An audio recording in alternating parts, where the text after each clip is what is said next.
और ब्रेक के बाद अब झारखंड की करते हैं। केंद्रीय गृह मंत्री अमित शाह आज झारखंड पहुंचे तो उनके निशाने पर राज्य की हेमंत सोरेन सरकार नजर आई।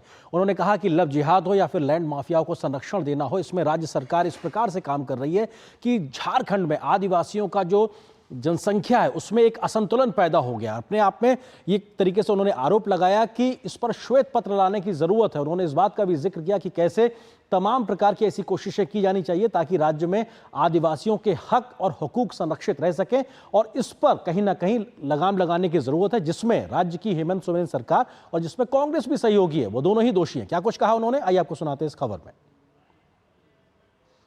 केंद्रीय गृह एवं सहकारिता मंत्री अमित शाह ने रांची में भाजपा की विस्तृत प्रदेश कार्य समिति की बैठक को संबोधित करते हुए कांग्रेस और झारखंड मुक्ति मोर्चा पर तीखा प्रहार किया।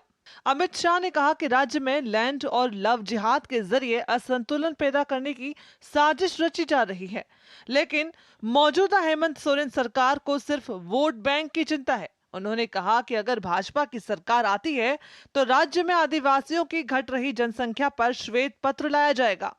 उन्होंने आंकड़ों का हवाला देते हुए बताया कि कांग्रेस की तत्कालीन केंद्र सरकार ने झारखंड को 10 सालों में 84,000 करोड़ रुपए दिए, जबकि एनडीए सरकार ने झारखंड को विकास के लिए 3,84,000 करोड़ रुपए दिए हैं। शाह ने कहा कि प्रधानमंत्री नरेंद्र मोदी के कुशल नेतृत्व में बिहार और झारखंड को नक्सलवाद से मुक्त कराया गया है। एक आदिवासी मुख्यमंत्री आदिवासियों की चिंता करने की बजाय आदिवासियों के क्षेत्र में लैंड जिहाद, लव जिहाद कर भूमि का संतुलन भी बिगाड़ रहे हैं और जनसंख्या का संतुलन भी बिगाड़ रहे हैं। आप भारतीय जनता पार्टी की सरकार बना दो, हम एक जनसंख्या के मामले में एक व्हाइट पेपर लाकर हमारे आदिवासियों की भूमि और जनसंख्या और आरक्षण तीनों हम सुरक्षित करेंगे। 1,000 करोड़ का मनरेगा घोटाला, 300 करोड़ का जमीन घोटाला, सेना की जमीन का घोटाला, 1,000 करोड़ का खनन घोटाला, 40 करोड़ का शराब घोटाला और हजारों करोड़ का ट्रांसफर पोस्टिंग का घोटाला।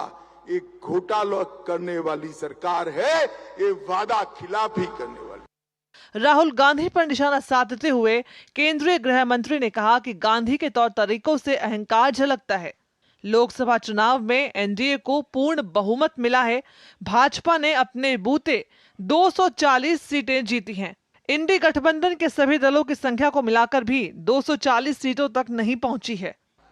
इस चुनाव में हम 9 सीटें तो जीते हैं, मगर इसके साथ साथ 52 सीटों पर कमल खिलाने का काम भारतीय जनता पार्टी के पक्ष में झारखंड की सरकार ने किया है। 81 में से 52 सीटें, उस पर भारतीय जनता पार्टी को बढ़त मिली। ये बताता है कि आने वाले दिनों में सरकार किसकी बनने वाली है भाई। इस मौके पर केंद्रीय मंत्री शिवराज सिंह चौहान, अन्नपूर्णा देवी, असम के मुख्यमंत्री हिमंता बिस्वा शर्मा, रक्षा राज्य मंत्री संजय सेठ और प्रदेश के सभी शीर्ष नेता, सांसद और पदाधिकारी समेत राज्य भर से आए 26,000 कार्यकर्ता भी मौजूद थे।